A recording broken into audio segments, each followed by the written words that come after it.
Ya chicos, buenas tardes. Hoy Hola, profe, día buenas tardes. la idea es poder seguir viendo el tema que es componentes principales, ¿cierto? Y que van a tener el control esta semana, por supuesto, el día que le corresponda. O sea, puede ser el jueves o el viernes, según la sección que usted esté. Parto indicando que la ayudante renunció a la ayudantía del curso, por tanto, ahora exactamente no sé qué va a pasar con la ayudantía. Yo creo que a esta altura del semestre es prácticamente imposible encontrar ayudante. Y se conversó con ella y es una renuncia de carácter indeclinable. Por tanto, lo seguro es que ayudante ahora el curso no tiene. ¿Ya? ¿Algo que decir? ¿Indicar?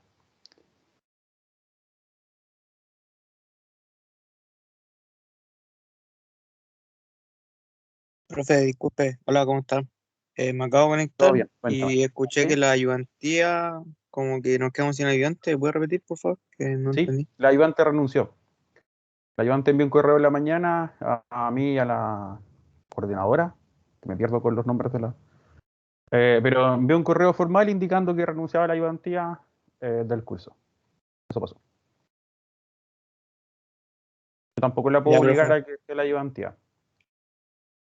¿Ya? Lamentable la situación. Nunca me haya pasado, la verdad, en ninguna universidad. Yo llevo, no tantos, pero un par de años metido en este mundo de la docencia y nunca había pasado que un ayudante había renunciado, en verdad, porque colapsó nomás, pues así de simple. Reclamos excesivos, se le atribuían a ella responsabilidades que son de los estudiantes. El rendimiento es siempre responsabilidad del estudiante.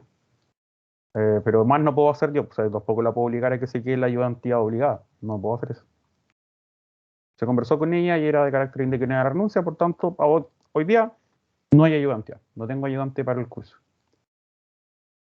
Eh, Publiqué las notas de las pruebas, bajé la escala a 10 puntos y adicional publiqué un trabajo voluntario.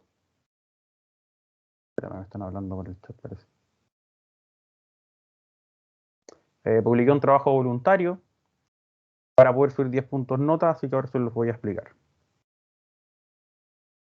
Si tienen algo que decir, favor indicarlo. O nada que decir para pasar al tema del trabajo. Profe, ¿dónde están publicadas las notas? Disculpe. ¿En En la SIGA? plataforma SIGA, sí, ahí están. Ya están actualizadas con los 10 puntos, que fue básicamente los 10 puntos que bajé la escala, o sea, es como que partiste del 2, no partiste del 1. Eso pasó.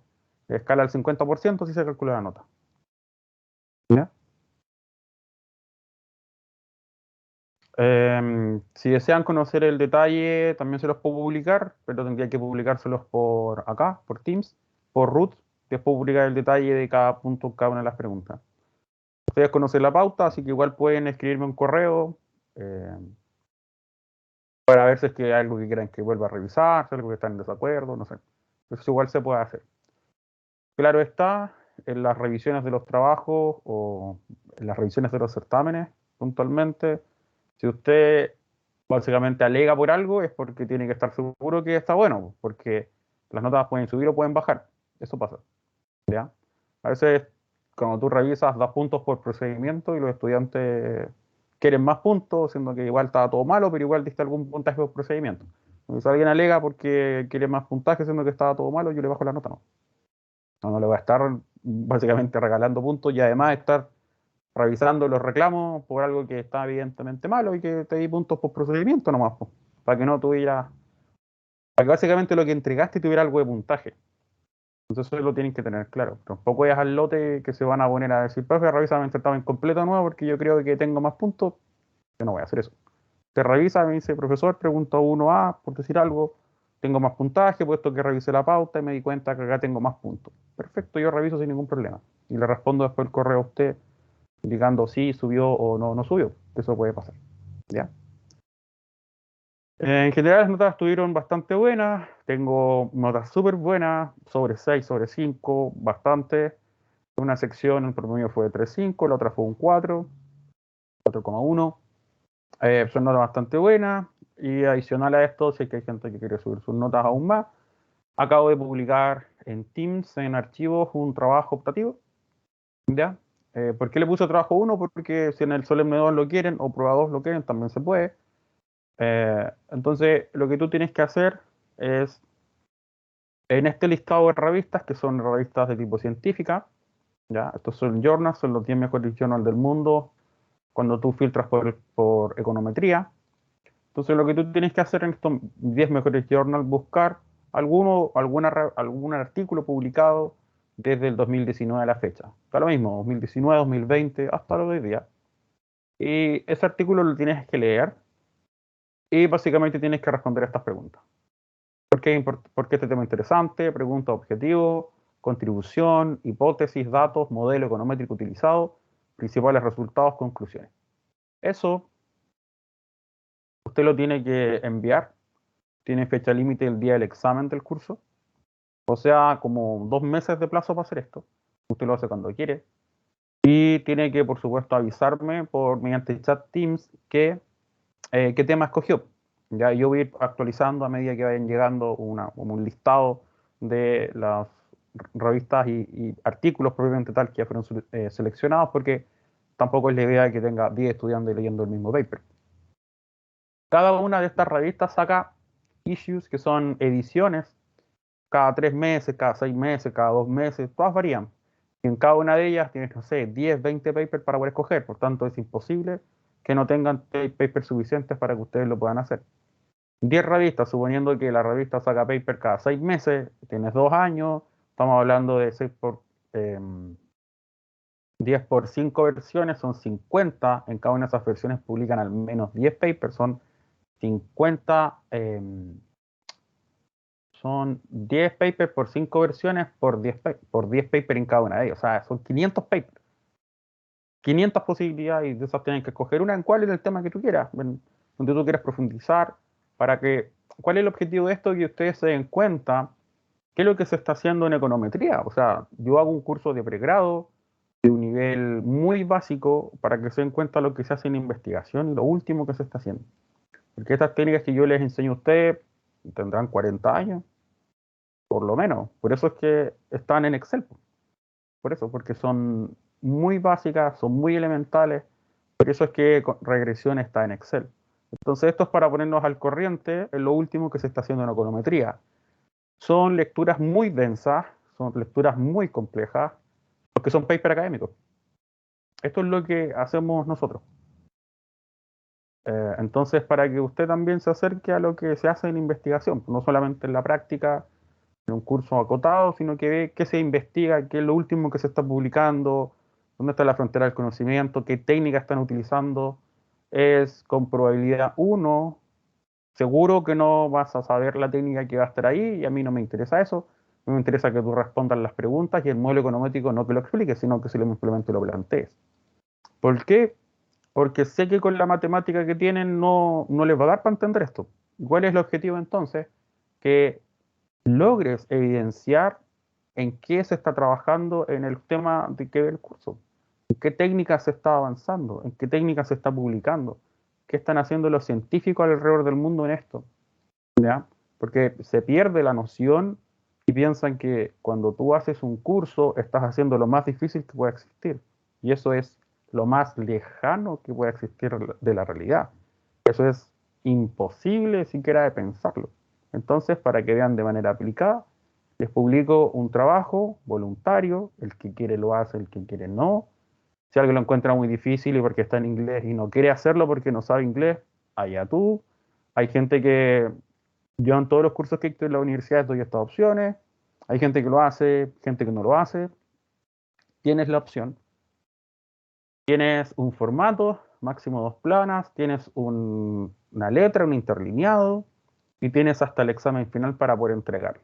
Si quieres subir tus notas, tienes que hacer un trabajo. Tienes, no sé, 2 meses para hacer esto.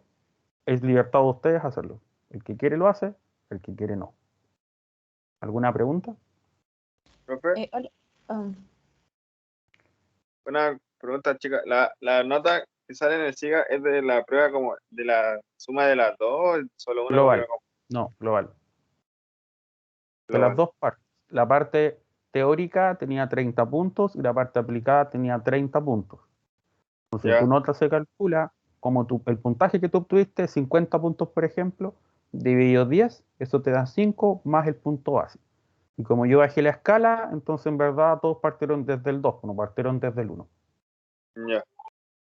Si quieren conocer el detalle, lo puedo hacer publicando por Teams el detalle de sus notas, de lo que obtuvieron en cada una de las letras, en cada una de las partes, por root, en Teams.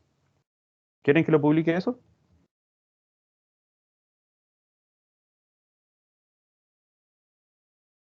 O sea, si puede, sí, voy a saber cómo quién, quién. Tengo idea. Sí. Recuerden que pueden pedir recorrección, redactar un correo, por supuesto, sumamente claro respecto a qué punto usted considera que le falta punto. Todos los que son puntajes, cuando les muestren el puntaje, todos los que llevan puntaje 0,2, eso es porque estaba todo malo, pero algo entregaste. Solo eso. ¿Ya? ¿Algo más? Profe, yo tengo una pregunta por el trabajo, es que me conecté unos minutos tarde. ¿Este trabajo es para subir la nota de la solemne? Sí.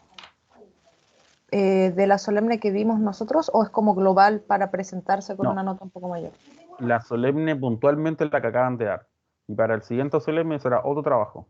Si es que lo quieren hacer, o sea, si yo llego al solemne número 2 y me doy cuenta que nadie ha hecho nada, que nadie ha avanzado en nada, no les doy ni una tarea, porque si no las van a hacer, ¿para qué? O sea, si ustedes quieren subir su nota, si tienen interés en demostrar que están estudiando, aquí tienen una tarea.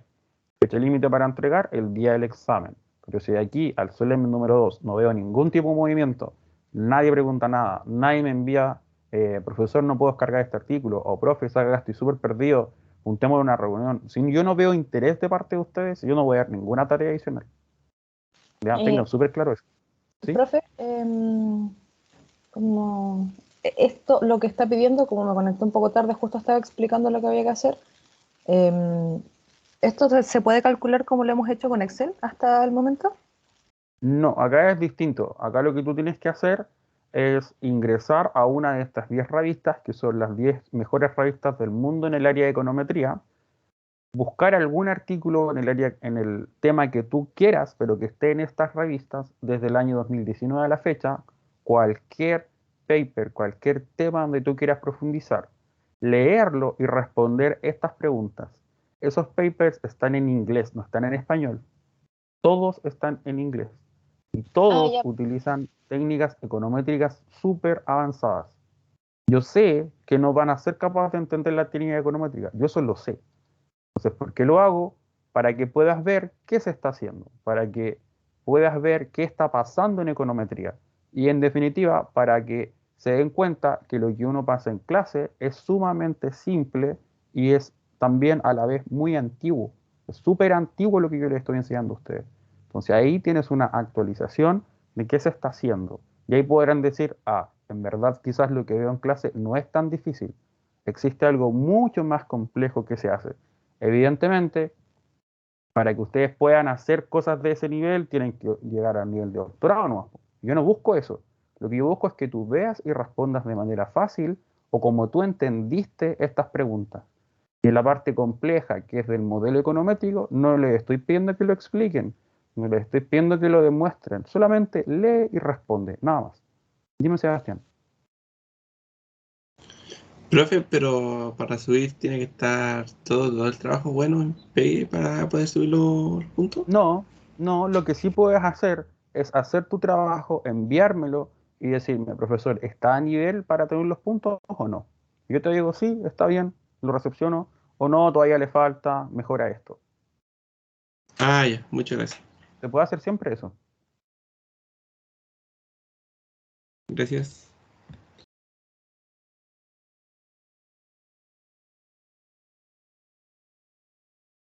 ¿Más preguntas? ¿Comentarios?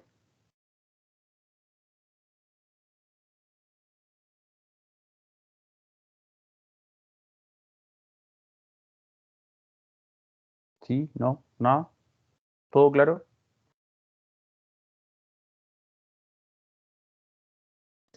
Por mi parte, sí, profe, todo claro.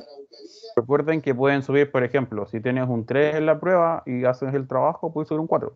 Tienes hasta el día del examen final para poder entregar esto. Antes que todo este examen, me entregas el trabajo. Así funciona. ¿Ya? Genial. Entonces, están viendo mi PDF, ¿cierto? Sí, profe. Sí, profe. Lo que tengo acá es otro ejercicio de análisis de componentes principales. Acá está el planteamiento del problema. Acá tengo las diferentes salidas, ¿cierto? Aparece por moderador, porque cuando era presencial yo los hacía interactuar en grupo y toda la cosa. Evidentemente ahora no se puede hacer eso. Por tanto, hay dos archivos. Uno que dice práctica 1 ACP con las preguntas. El primer ítem de preguntas son preguntas básicas de esta actividad descriptiva. El moderador 1 es el más fácil. El moderador 2 y moderador 3, ¿ya? Moderador 2 y moderador 3 son preguntas de nivel de certamen, son preguntas de componentes principales y son preguntas que usted debe saber responder. Y en otro archivo aparte, lo que yo hice fue hacer la pauta de esta presupuesto de cada una de estas cosas, de cada uno de los moderadores, y por supuesto yo hoy día me voy a centrar en el 2 y en el 3 porque son los más difíciles de hacer. O sea, yo no voy a estar enseñándoles ahora a interpretar una media, o que es la primera parte, o interpretar una kurtosis, ese tipo de cosas yo no las voy a hacer porque acá la idea es aprender el método componentes principales. ¿Ya? ¿Claros con eso? Pero ya está la pauta resuelta también para que puedan interpretar estas partes fáciles. ¿Algo que indicar?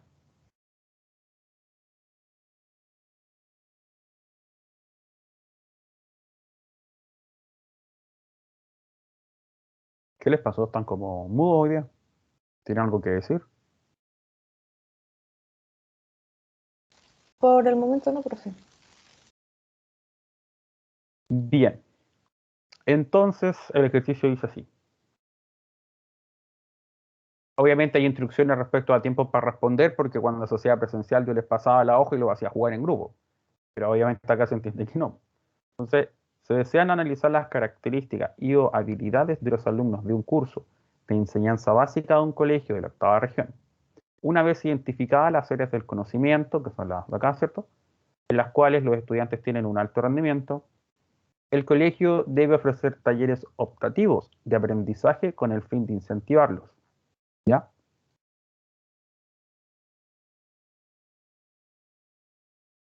Pensé que me estaban hablando.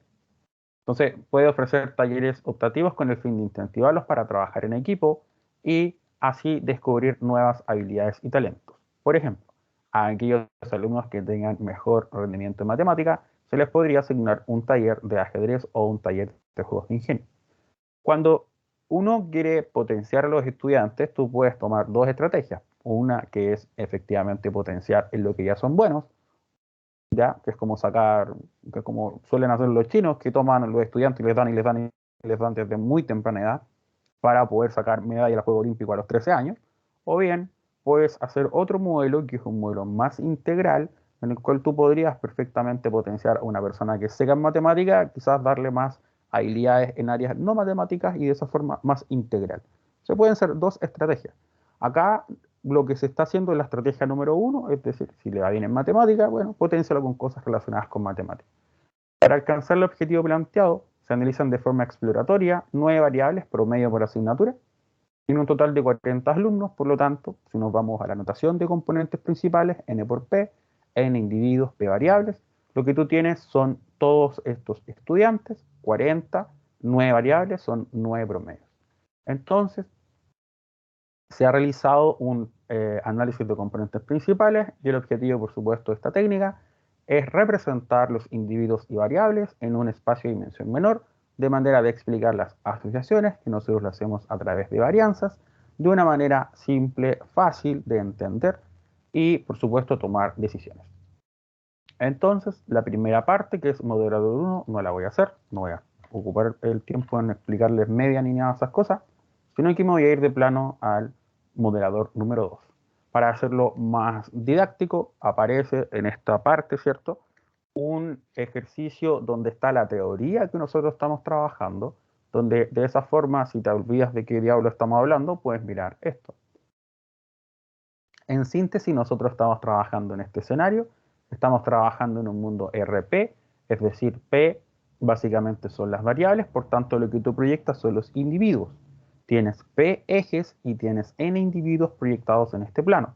En este caso son 9 pruebas, por tanto tú estarías trabajando en un mundo R9 y lo que tú haces es proyectar los estudiantes y ahí logras encontrar asociaciones de estudiantes. La semana pasada lo que yo hice fue mostrarles a ustedes un ejercicio donde se veían las asociaciones entre variables asociadas con el aire, ¿cierto? Polución del aire, radiación solar, y encontrábamos en definitiva individuos que tenían ciertas variables, más o menos, y yo interpreté esos planos. Eso es lo que voy a hacer hoy día. Pero ahora el problema son promedios de notas. Por tanto, tú puedes encontrar ciertos grupos y puedes sacar, por ejemplo, estudiantes que tienen más habilidades matemáticas, más habilidades blandas, no sé. Eso es la idea de este ejercicio. Acá, en este mundo en el que nosotros estamos, no hay que olvidar que el objetivo de esto es poder explicar y representar en un mundo de menor tamaño la información, y esto se hace a partir de los valores propios obtenidos a partir de la matriz de correlaciones. Entonces, vamos. La primera pregunta dice, ¿cuántos valores propios se obtuvieron de la matriz de correlaciones? ¿Por qué y cómo interpretaría cada valor obtenido? Entonces, chicos, nosotros tenemos acá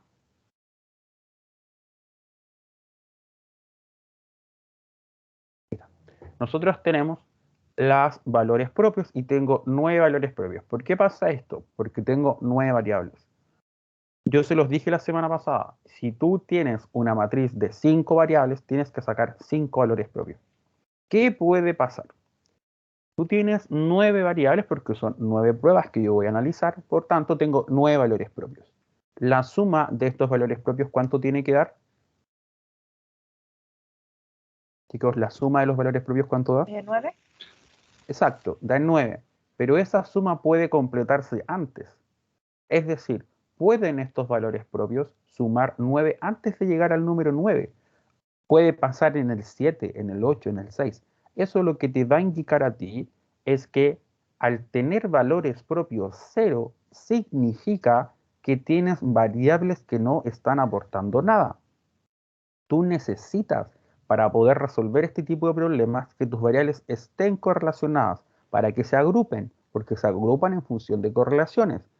Pero no puedes tener dos variables exactamente iguales, porque de esa forma son variables colineales, son variables que están explicando lo mismo. Y de manera aplicada estás teniendo dos variables que hacen lo mismo, por tanto son combinación lineal, por tanto no están aportando nada, con una te bastaría.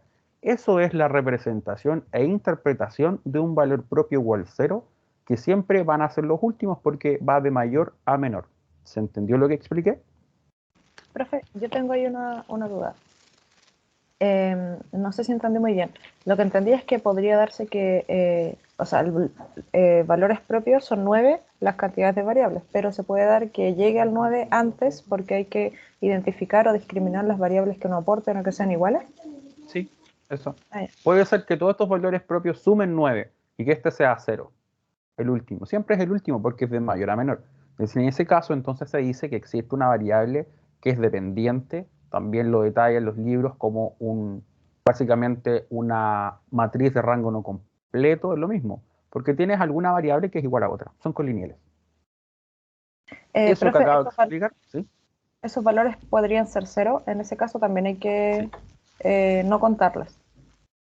Es que a ti lo que te dice es que tu matriz no es de rango completo nomás, que hay alguna que es igual a la otra. Y uno se va a la matriz de correlaciones original que siempre está dada o que tú la puedes calcular, porque recuerda que cuando tú trabajas utilizando estas técnicas, tienes que tú calcular las cosas. Bueno, lo que tú buscas aquí en la matriz de correlaciones y alguna de todas estas correlaciones va a ser muy, muy alta, muy cercana a 1. Y esa es par de variables que son iguales. Así funciona.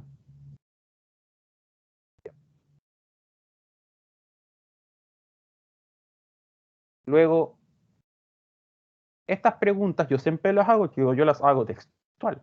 ¿Cuántos valores propios se obtuvieron? ¿Por qué? ¿Y cómo se interpretarían cada uno de ellos?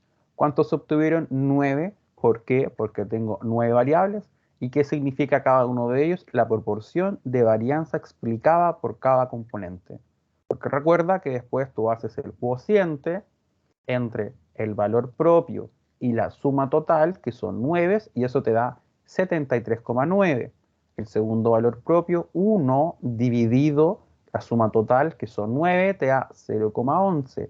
Es decir, si tú tomas los primeros dos planos, vas a interpretar conjuntamente el 85,5% de la varianza. ¿Se entiende? Sí, profe. Entonces, el día jueves o viernes, cuando a ustedes les toque, les voy a preguntar exactamente las mismas preguntas aplicadas a otro contexto, aplicadas a otro escenario y por supuesto van a tener que interpretarlas. Ya Profe, les estoy avisando.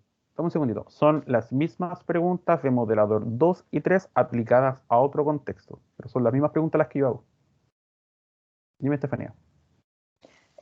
me confunde un poco interpretarlo cuando es cero y cuando es negativo.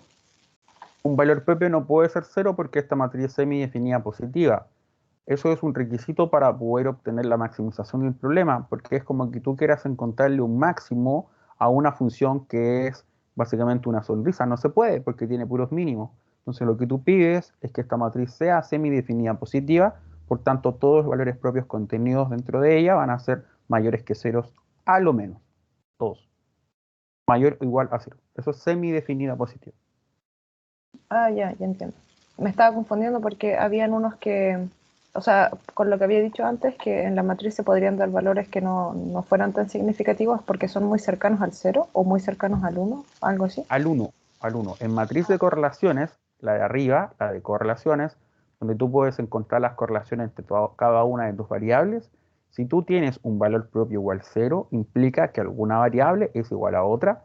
¿Cómo te das cuenta de eso? Miras acá y buscas alguna correlación y te aseguro que vas a encontrar una muy alta, prácticamente 1 o menos 1, pero es la misma variable, a lo mismo, va para el otro lado nomás. ¿Ya? Ahora bien. Segunda pregunta, también, siempre su pregunta. A partir de los valores propios obtenidos, porcentaje de varianza y gráfico de sedimentación, que son las tres condiciones que yo les dije a ustedes, valores propios mayores que 1 es un criterio, porcentaje de varianza acumulada cercana a un 80%, y el tercero es en el gráfico de sedimentación la primera caída brusca de izquierda a derecha. Dicho eso, lo que tú tienes que hacer es mirar estos criterios. Entonces, si yo veo los valores propios mayores que 1, tengo dos valores propios mayores que 1. O sea, el primer criterio me está diciendo dos componentes. ¿Todos entienden eso?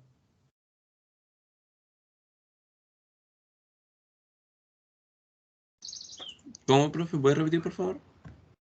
El primer criterio para la selección óptima del número de componentes es elegir los valores propios mayores que 1. Es decir, 6.6 y 1 son dos valores propios mayores que 1. ¿Ya? Por tanto, el primer criterio me indicaría que tengo que utilizar los primeros dos componentes. ¿Se entiende? Ah, sí. Sí, Como lo que hice profe. la clase pasada, profe. Es lo mismo que hice la semana pasada, pero aplicado a otro ejercicio. Ya. Luego, el segundo criterio me dice lo más cercano a un 80%. Si yo elijo una componente es 73. Si elijo dos componentes es 85. O sea, está bastante fácil el ejercicio. ¿Por qué? Porque son dos componentes, 85%. Nuevamente, criterio 1, valores propios mayores que 1, dos componentes. Criterio 2, porcentaje de varianza acumulada cercana al 80, también me dice dos componentes. Tercer criterio se llama gráfico de sedimentación. Acá lo que tú tienes graficados es el valor propio, acá el número de componentes, y lo que tú haces es mirar de izquierda a derecha la primera caída brusca. Esto se llama regla del codo porque se formó un codo. Si miro esto, entonces el ejercicio es bastante amigable porque nuevamente la primera caída abrupta cae en dos componentes. O sea que tuvimos bastante suerte. Los tres criterios nos indican lo mismo, ya. Por tanto, finalmente, considerando estos criterios, lo mejor sería considerar las dos componentes para construir el plano de proyección, individuos y los círculos de correlaciones que ya voy a explicar. ¿Se entiende? Sí, profe. Genial.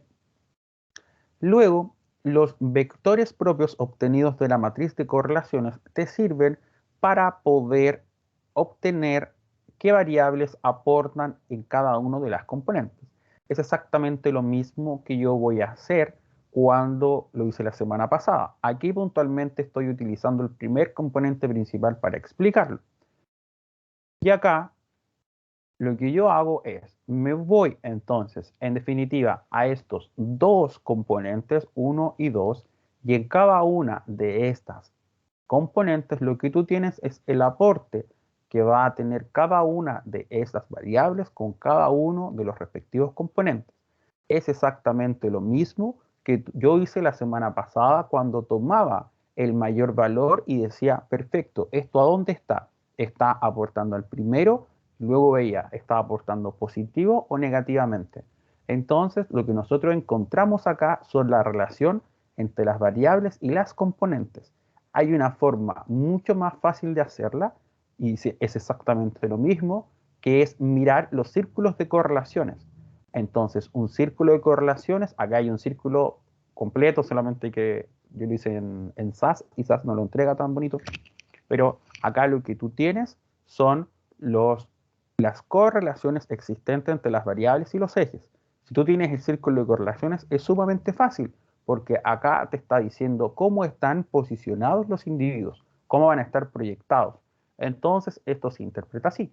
Lo que tú sabes es que para acá van a estar los estudiantes que tengan altas notas en estas variables y para acá los estudiantes que tengan altas notas en estas otras variables. ¿Se entiende? ¿O no? Sí, profe, se entiende. Entonces, si yo veo el eje X o primera componente, lo que te va a separar va a ser los estudiantes que tienen altas notas en todo este grupo de cosas, todas las materias, versus los que tienen bajas notas en todas estas cosas, en todas estas ramas. Entonces, el primer eje te está separando los buenos estudiantes de los malos estudiantes. El segundo eje vertical lo que está haciendo es separar el grupo de arriba del grupo de abajo. O sea, si tú miras estas variables, educación física, religión, tecnología, artes visuales, música, y las contrastas con matemática, lenguaje y ciencias naturales, ¿qué podrían decir? ¿Qué características tienen los estudiantes de acá arriba versus los de acá abajo? Son Como las más habilidades. manuales, Tamara, dime. que son estudiantes que tienen habilidades como más manuales o como música, arte, que están como relacionados no tanto con como con materia y cosas en realidad. Claro, Estefanía. La misma profe iba a decir como habilidades blandas o algo así. Entonces, el círculo de correlaciones permite de una manera rápida observar lo mismo que yo hice cuando asignaba las variables. Y yo decía, mira, la primera variable se asigna a la parte positiva de este eje, es exactamente lo mismo hacerlo de forma rápida mirando el círculo de correlaciones. Entonces tú después para cada uno de estos cuadrantes puedes sacar interpretación. Y eso es lo que también les voy a preguntar. Lo primero que voy a decir es, ¿cómo interpretaría usted los vectores propios? Entonces, un vector propio son las direcciones sobre los vectores unitarios, porque son vectores ortonormales que están en la clase, que yo les demostré porque eran ortonormales, tomé el ejercicio, ¿se acuerdan que tomé el vector, lo elevé al cuadrado y dije, mira, esta suma te da 1 y la correlación entre los vectores es 0, se llaman ortonormales. Luego, ¿cómo se interpreta cada uno de estos numeritos? Es el porcentaje o en definitiva la importancia, la posición que van a tener luego acá. Si es una correlación o un numerito positivo, implica que van a estar en la parte positiva de esa componente. Y si es un numerito negativo, significa que va a estar en la parte negativa de esa componente. Eso es exactamente lo mismo que acabo de indicar acá. Es exactamente lo mismo. Podemos ver entonces que la primera componente separa el alto rendimiento del bajo rendimiento y la segunda componente separa habilidades blandas o como quieran llamarle ustedes, de habilidades más duras. Ahí es donde ustedes tienen que tener creatividad para poder, por supuesto, indicar alguna característica. Una pregunta más avanzada es respecto a la presencia de un factor global de forma o un factor de tamaño. Para poder hacer esto, lo que tú tienes que hacer es mirar el signo que tienen estas componentes. Para los que me digan, profe, eso nunca lo vio, dónde lo vio o está explicando algo que nunca ha visto, Eso está en la clase, eso está exactamente acá y se llama, dice, cuando existe una alta correlación positiva entre todas las variables, el primer componente principal tiene todas sus coordenadas del mismo signo. Puede interpretarse como un promedio ponderado o un factor global de tamaño. Las otras componentes se interpretan como factores de forma, pueden tener efectos positivos o negativos. Entonces, si miramos ahora nuestra componente, la primera componente tiene, o mírenla acá arriba también, da igual, la primera componente tiene todas sus correlaciones positivas, tiene todas sus relaciones positivas, ¿o no? Sí, profe. Y el segundo tiene valores positivos y valores negativos. Sí. Eso es exactamente lo que acá yo interpreto de manera adecuada, donde digo, la primera componente es un factor global de tamaño cuando existe alta correlación. Por lo tanto, en este caso, nosotros sí tenemos la presencia de un factor global de tamaño. Se llama factor global de tamaño, claro con esto, tamaño, porque te da el signo positivo de lo negativo, forma, porque te da la forma que tienen la segunda componente o tercera o cuarta. Dime, Estefanía.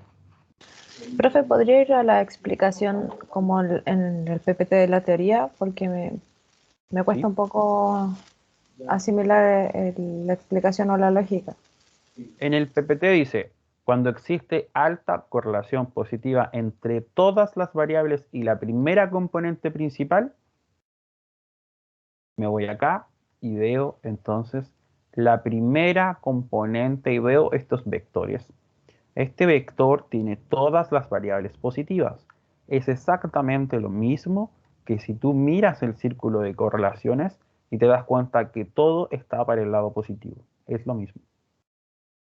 Ah, ya. Entonces, ¿son características para dar, ¿cómo se llamaba? Vector forma. El primero es de tamaño. El primero es de tamaño y las otras se interpretan como factores de forma. ¿Por qué? Porque el primero es el que tiene que tener todo positivo y los demás tienen que tener positivos y negativos. Porque si tienes puros positivos con puros positivos, no tienes de tamaño, pero no tienes de forma. El tamaño lo da el primero al tener solamente positivos y el segundo se llama de forma porque tiene positivos y negativos. Si el segundo tiene solamente positivos, no es un indicador de forma. Tiene Profe, solamente presencia de tamaño, ¿sí? acá, para saber eso, ¿puede ir a la pregunta número 4, creo, o la 3, que pregunta justamente esto? Cuando identifica si hay presencia de factor global, todo eso lo tengo que analizar con el resultado después de las tres. O sea, yo analizo solo las dos variables en este caso. Las dos Que, componentes, así se llama. Mira, perdón, los dos las dos ejes. componentes que me dieron, no tengo que analizarlas todas. No, Ah, ya, porque lo que te dio después, el resultado previo, a eso es lo que voy. Si tú dices tres comprendo. componentes, tienes que analizar las tres para abajo. Si dices cuatro componentes, tienes que analizar las cuatro para abajo. Ah, ya, porque si hubieran sido más, igual hay unas que tienen puras negativos. Ahí Sí. ya no habría sido el caso. Pero el primero es el que se llama de tamaño. Todos los demás, positivos y negativos, se llaman de forma. Ya, profe. ¿Y eso se tomaría como un promedio, decía la explicación? Sí, lo que pasa es que cuando tú tienes que aplicar un componentes principales, la teoría indica que tú tienes que aplicárselo a un conjunto de variables correlacionadas. Lo que pasa es que en la medida que esas variables correlacionadas sean altamente correlacionadas para el mismo lado, entonces queda todo agrupado en un único factor, en una única componente. Y esa componente, cuando tú aplicas los criterios, queda todo ahí, solamente en ella. Y alguien puede decir, ¿y cómo se interpreta eso? Porque aquí es fácil cuando yo te digo, ya, vos, los del primer cuadrante entonces van a tener ciertas características, porque tú hagas relaciones la primera con la segunda, pero cuando te queda todo en un único vector, tienes solamente un puro eje para mirar. Entonces, en ese caso se interpreta como un valor promedio, un ponderador promedio. Así es. Ah, ya. Profe, ¿Sí? en el global solamente se puede mirar en el componente 1, entonces. El de El global. El global el la palabra clave aquí es tamaño, no que diga Ah. global, el tamaño. El factor de tamaño. tamaño se ve solamente en el 1 y la forma en el 2. Pero ¿qué pasa si el 1 queda como positivo y negativo? No tienes presencia de forma, solo eso. O sea, de Ya. tamaño, solo eso, nada más. Y si son todos positivos, tampoco habría de forma. No. El primero tú lo miras y dices, el primero, ¿son todos positivos? Sí, perfecto. ¿Existe de tamaño? El primero, ¿tiene positivos y negativos? Sí, entonces no tiene tamaño, solo eso. Miro los demás. ¿Tienes positivos y negativos? Sí. Ah, tienes entonces de forma. ¿Tienes puros positivos o tienes puros negativos? Sí, entonces no tienes de forma. Eso es solo. Ya. Profe, tengo otra duda. Sí. Me confundo un poco en el eje cuando estamos viendo las variables que están solo, o sea, divididas solo por el eje de las X, por el Ya. eje de la X y Sí. por el eje de Y. ¿Cómo poder saber si estoy analizando, por ejemplo, ahora solo las positivas que están divididas por los que les va bien? Ya. ¿Cómo podría saber en qué altura estarían? A ver, lo que nosotros podemos obtener acá son relaciones. Es una forma fácil de verlo. Tú no puedes saber el número exacto para cada uno de estos valores. Lo que tú haces es encontrar características, solamente eso, de grupos. Pero tú no puedes saber exactamente cuál es el valor. ¿Cómo saber la interpretación? El eje horizontal lo tenemos acá, es el mismo que va a estar acá. Y está separando el primer y segundo cuadrante del tercero del cuarto. Aquí está la separación, ¿cierto? ¿Todos ven claramente que la separación es aquí o no? Sí, pero profe, estos gráficos los entrega... Todo lo voy a entregar yo porque eso lo entrega el software. Ya, esa era mi duda, ¿cómo Sí, generar no, eso? todo esto lo tengo que hacer yo. No lo pueden programar ustedes porque yo les publiqué cómo se hacen los códigos, pero la programación de estos códigos es harto más compleja que hacer una regresión. No es tan fácil de programar un componente principal porque es una técnica más avanzada. Entonces, por eso es que yo no les enseñé, lo quería hacer, pero como, de hecho quería hacerlo esta clase, pero como nos quedamos sin ayudante, entonces tengo que yo en clase pasar la aplicación del ejercicio también. Profe, ¿Sí? y todo esto está hecho en R, ¿cierto? No, puntualmente esto yo lo programé en SAS. SAS Ah, es otro software, que es un software súper caro, o sea, es bastante carito. No sé, cuesta como un palo, 2 palos mensuales la membresía. Y es pero como, en R se dime. podría hacer esto también, po. Sí, pues de hecho yo les publiqué a ustedes cómo se hacía en R con otro conjunto de datos, con el de la semana pasada. Ah, ya, profe. Vale. Sí, se puede. Se puede hacer en el CPCS, se puede hacer. Yo programo en Stata también. Ahí yo hago investigación. Yo programo en Stata. Y en Stata yo también he hecho componentes principales y es fácil, se escribe PCA por Principal Component Analysis. Es por eso PCA. Así se llama. O Factor cuando tú después ves el análisis factorial. De hecho, Principal Component Analysis, o sea, análisis de componentes principales, es parecido a análisis factorial que la técnica que voy a ver después. Porque le saqué una técnica, recuerdan, para que no les fuera tan mal, porque la tercera técnica no tiene mucha relación con las primeras dos, entonces quedan como menos perdidos para qué sirven. Sebastián tenía levantado la mano primero. Dime. Sí, profe, que mi duda va como mucho más atrás, ¿Ya? porque así como si me puede explicar otra vez el gráfico de abajo, el que dice el plano de proyección de los individuos, que por lo que le entendí, al De lado hecho, más derecho va... adelante porque aún no lo interpreto. Ah, ya, bueno, Todavía no interpreto pero este gráfico. ya Porque como...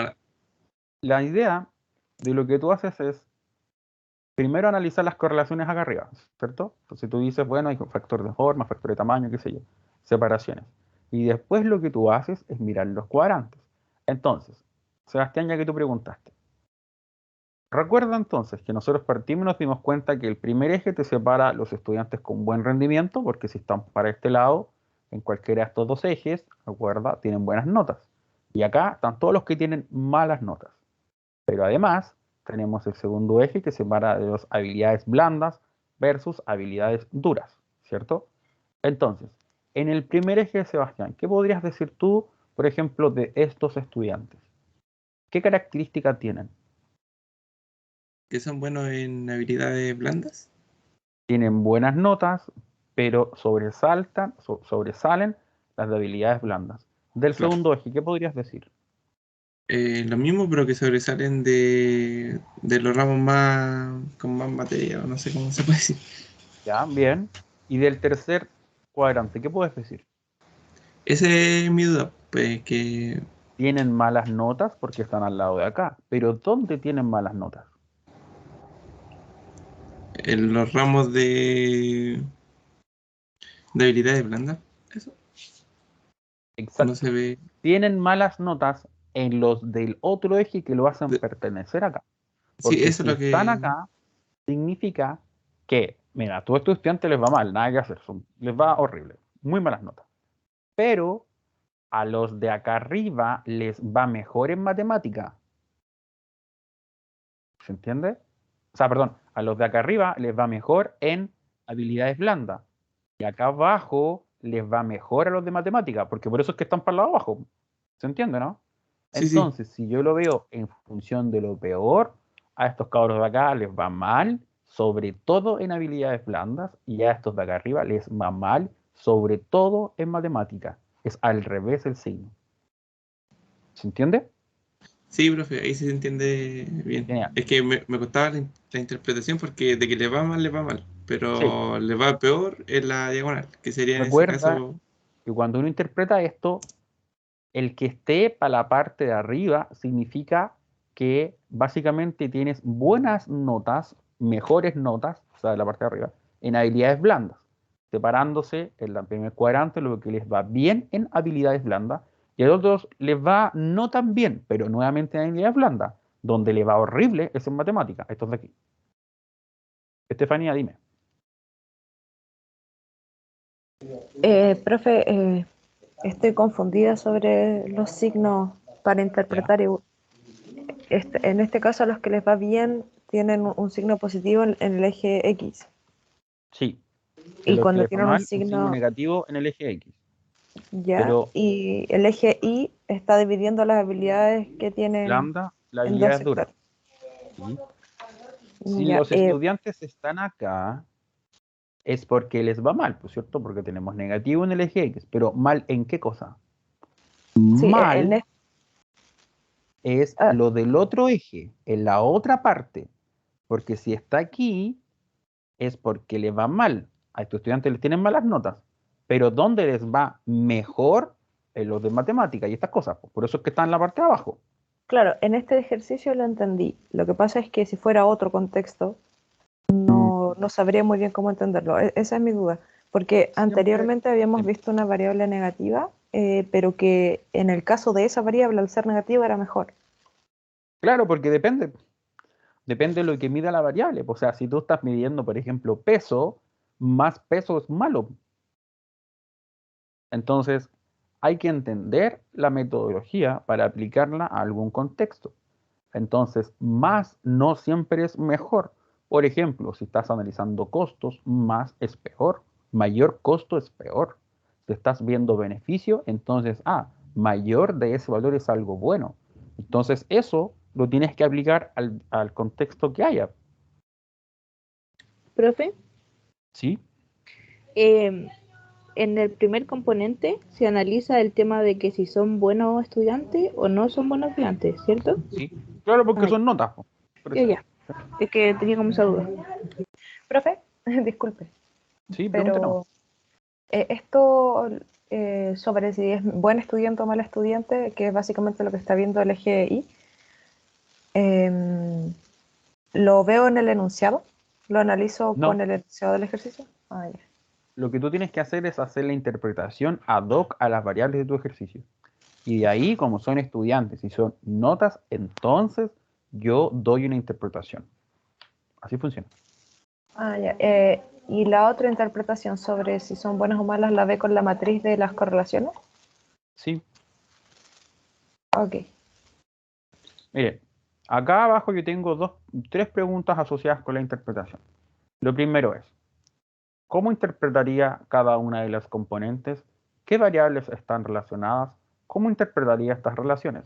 Entonces lo que nosotros encontramos es lo mismo que hablamos, que básicamente el círculo de correlaciones nos dice que los estudiantes que tengan altos en todas las variables tenderán a ubicarse en el sentido positivo del primer eje, que es lo que hablamos, rendimiento. Y los estudiantes que rinden mejor en los cursos relacionados con arte, educación física, en la parte positiva del segundo eje. Caso contrario, los estudiantes que rinden mejor en ciencias básicas, entonces se van a tender a posicionar en el eje negativo del segundo eje. ¿Por qué? Porque está aquí. Los buenos de los mal rendimiento. El buen rendimiento en educación física, buen rendimiento en matemáticas. ¿Se entiende? Eso es lo mismo que acabo de colocar en la formalidad, en la pauta. ¿Alguna pregunta?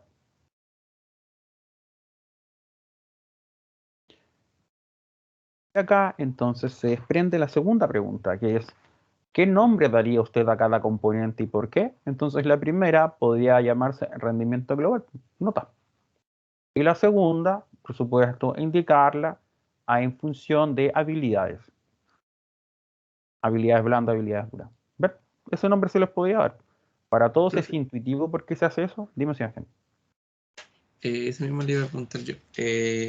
La primera componente sería como el lado izquierdo del gráfico y la segunda sería como el lado derecho. No. La primera componente cruza todo el gráfico de manera completa y es el eje X. Esto es primera componente completa. La primera componente permite hacer la separación entre los positivos y los negativos de ese eje. La segunda componente es el eje Y, el eje Y o Y o Y, como quieras verlo, y te separa básicamente lo negativo de ese eje que está acá abajo de lo positivo. O sea, separa el cuadrante 1 y 4 del cuadrante 2 y 3. Estefanía. Profe, es sobre el número de... Es que siempre se me olvidan los nombres, pero ¿no eran las variables, que eran dos? ¿Tiene relación con eso? ¿O siempre los Las componentes van a ser el componentes no eje? son, las componentes son combinación lineal de las variables. Cada componente se forma a partir del conjunto de variables. Originalmente son 9 variables que puedo representar en dos ejes que son combinación lineal y ambos dos suman en total 85% de la varianza global. Así funciona. No son dos variables, son dos componentes principales que contienen básicamente una combinación lineal de las dos, del conjunto de 9 variables originales. Y, profe, la primera variable estaría diciéndome la primera parte, como de la parte derecha del gráfico. La primera variable es lenguaje, eso es la primera variable. La primera componente es todo Perdón. uso 1. Ah, es que La uso primera 1. variable es solamente lenguaje. Uso 1 completo es la primera componente. Ah, ya. Si tuviera 4 componentes, Hasta aquí estás diciendo tú entonces. claro, tendría que nombrar las 4 componentes y tendría como 4 combinaciones distintas. Estaría usando los 4 cuadrantes. Sí. ¿Se pueden tener más de 4 componentes para analizar en el mismo gráfico? Sí, si tú aplicas un análisis de componentes principales, 80 variables, si voy a tener 13, 15, 20, puede perfectamente. Yo acá lo hago en algo más pedagógico, con un número más acotado, pero de hecho cuando tú quieres analizar retornos de acciones, ¿cuántas hay en el SIP? ¿Cuántas hay acá en el IPSA listadas? Tú las puedes meter a un principal componente análisis y encontrar relaciones y te aseguro que no te va a quedar todo en uno o dos factores, Nica, van a quedar más. Entonces, me cuesta un poco verlo, por eso lo interrumpo tanto. La primera componente me estaría dando los que les va bien, Sí, y la segunda componente ya discrimina a los que les va mal. no. La segunda componente discrimina en qué te va bien o en qué te va mal. Por eso es que la primera es rendimiento. ¿Me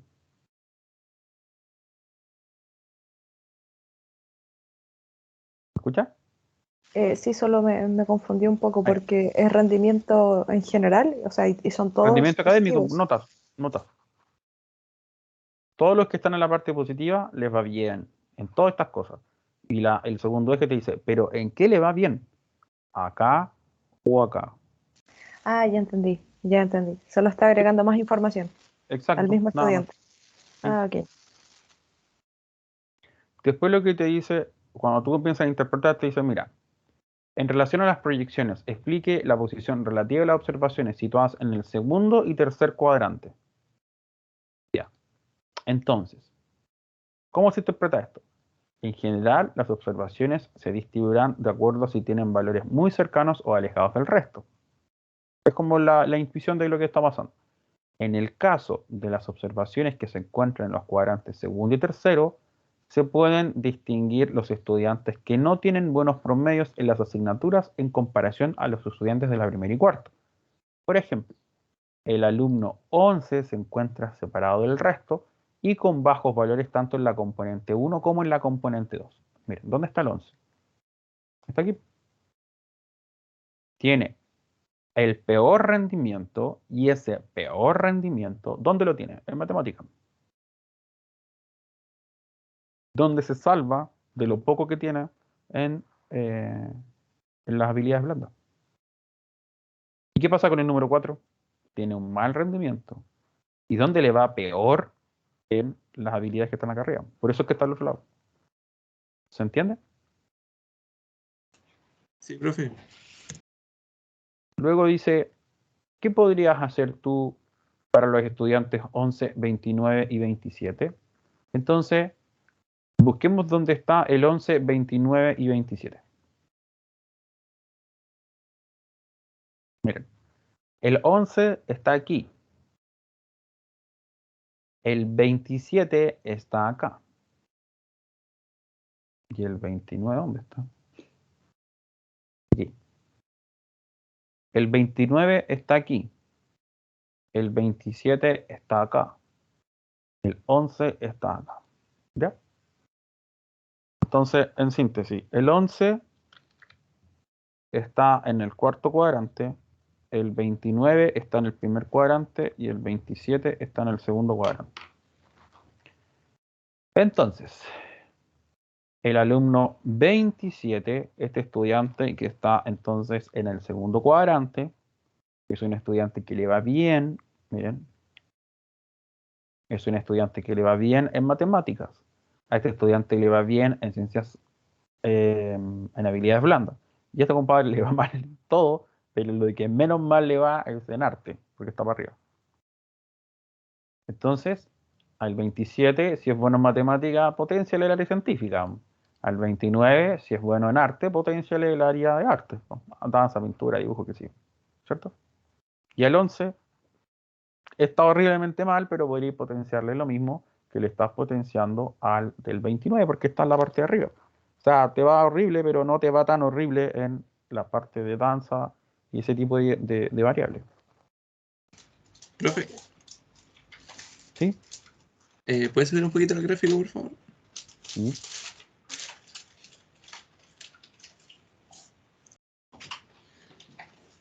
Por ejemplo, usted dijo que al 29 ya le va bien en las habilidades blandas y debiera potenciarle las de abajo, ¿verdad? Por ejemplo, matemáticas, lenguaje. No, no, no, no, no, no. Eso es lo que con eso partí diciendo. Tú tienes dos opciones. Una opción es seguir con el modelo chino, que es un chico es bueno para ping-pong, le dan ping-pong toda su vida y potencian donde es bueno. Otro es un modelo más integral, en el cual, que es como el modelo europeo, en el cual tú tienes estudiantes muy buenos en algo, pero los potencias donde no son buenos. Aquí tú puedes responder de las dos formas. Puntualmente yo respondí tomando la primera, que es donde eres bueno, potenciemos esa área, pero alguien puede decir, profe, ¿qué pasa si yo le potencio donde no soy tan bueno? Bueno, perfecto. Hay otro tipo de respuesta, pero la interpretación igual es válida. A eso es lo que voy. Entonces, Ah, el 29 le va bien en arte. Ah, potencia de arte. Al 27 le viene en matemática. Ah, potencia en matemática.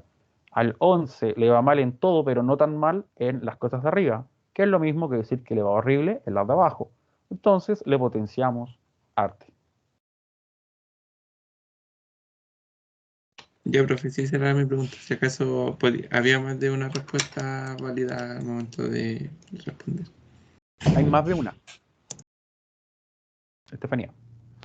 Profe, el nombre que le dio a la primera componente era rendimiento global, ¿Sí? pero ese rendimiento global no está abarcando a los que les va bien únicamente. No, porque estás diciendo rendimiento. Entonces los que están para arriba porque les va muy bien en la parte positiva y los que les va mal están en la parte muy baja, pero sigue siendo rendimiento. Ah, ya. No estoy diciendo rendimiento bueno, estoy diciendo rendimiento. Entonces, rendimiento bueno es la parte positiva y rendimiento malo es la parte negativa. ¿Y cómo había nombrado la segunda componente, profe? La separación de las habilidades blandas y las habilidades duras, porque separa como arte y esas variables versus el matemática, lenguaje y todo lo demás. Profe, ¿Sí? al haber un tercer componente, si se agregara un tercer componente, las dos variables, que diga el componente 1 y el componente 2, se analizan con el componente 3. Analizas el plano 1, 2, 1, 3, 2, 3. Son tres gráficos que tienes que analizar. Ah, ya. Ya. Se agrega la tercera. Es como que tú tuvieras un R3. Entonces tienes un cubo y lo que tú haces es tomar 3 fotos para poder analizar. Ya.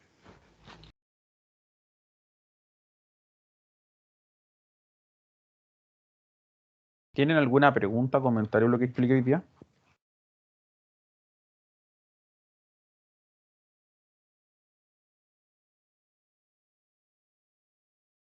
A mí me confunde un poco, pero ya Tienen que creo que saben. practicar.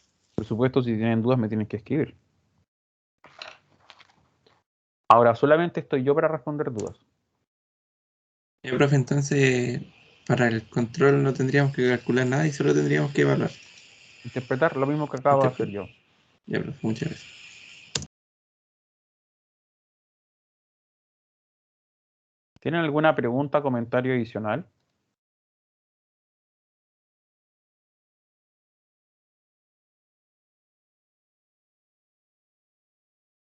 Chicos,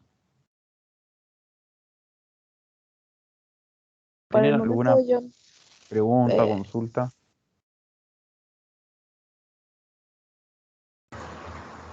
Yo por el momento ninguna, profe. Genial, porque con eso entonces cerramos para el control del jueves o viernes según corresponda. La próxima semana vamos a ver análisis factorial y nuevamente la semana subsiguiente vamos a tener el día lunes clase y el día jueves control.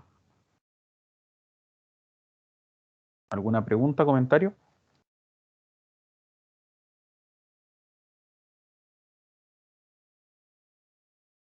Profe, si pudiera subir el este de las notas, como por punto. Sí, lo voy a publicar. Ya. Gracias. Profe, yo al comienzo de la clase no estaba, pero quería saber, ¿acaso, o sea, qué va a pasar con la ayudantía? ¿Va a ver cómo le va a hacer o va a quedar sin ayudantía fijo nomás hasta fin de semestre? Yo creo que vamos a quedarnos sin ayudantía porque conseguir un ayudante a esta altura del semestre es más o menos imposible y además, por los motivos por los cuales se dio la ayudantía, difícilmente otro estudiante va a querer tomar la ayudantía. Ah, ya. Entonces, no puedo obligar a tener un ayudante aquí a la fuerza. Si no profe, hay ayudante, hay que hacer. Diga Stephanie. disculpe, pero yo no estuve al principio cuando dijeron que no iba a haber ayudantía. O sea, no entiendo muy bien. Lo que pasó es que el ayudante renunció. Eso pasó. Escribió un correo donde dejó por escrito su renuncia de carácter indeclinable al curso. Eso. Pero, ¿cómo si la...? O sea, me confundí porque supe que había renunciado, pero por características como del curso. Sí, por eso.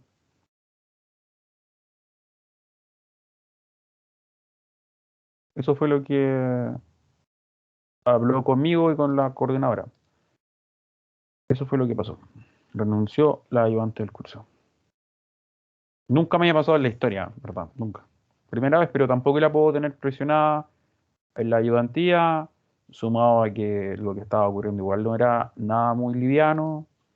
Hay varios estudiantes que estaban tratándola de manera no correcta, la contactaban a cualquier hora, o sea, y eso no puede pasar en una sala de clases, y no fue uno ni dos hechos, fueron varios hechos de varios estudiantes. Por eso es que ella decidió renunciar a la ayudantía. Ah, ya, perfecto, entiendo. ¿Algo más que decir?